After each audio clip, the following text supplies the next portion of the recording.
ಎಲ್ಲ ಡಾನ್ಸ್ ಮಾಡಿದ್ರ ನನಗಂತೂ ಕಾಣಿಸ್ಲಿಲ್ಲ. ಅಲ್ಲಿ ಹಿಂದೆ ಇರೋರೆಲ್ಲ ಮಾಡ್ಬಿಟ್ಟಾರೆ ಅಷ್ಟೇ, ಇಲ್ಲಿರೋ ಸುಮ್ಮನೆ ಕೂತು ಎಂಜಾಯ್ ಮಾಡೋದು ಅಷ್ಟೇ. ಅಲ್ಲೊಬ್ರು ಡಾನ್ಸ್ ಮಾಡ್ತಿದ್ದಾರೆ, ಇಲ್ಲೊಂದಿಷ್ಟು ಜನ ಎಲ್ಲರೂ ಡಾನ್ಸ್ ಮಾಡೋಣ. ನಿಮ್ಮ ಸಂಭ್ರಮ ನಿಮಗೋಸ್ಕರ ಆಯೋಜನೆ ಮಾಡಿರುವಂತಹ ಈ ಒಂದು ಸಡಗರ, ಸೊ ನೀವು ಎಂಜಾಯ್ ಮಾಡ್ಬೇಕು, ಓಕೆನಾ?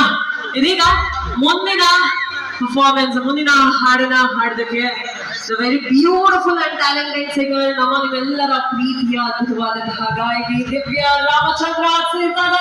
ಜೋರಾದ ಚಪ್ಪಾಳೆ.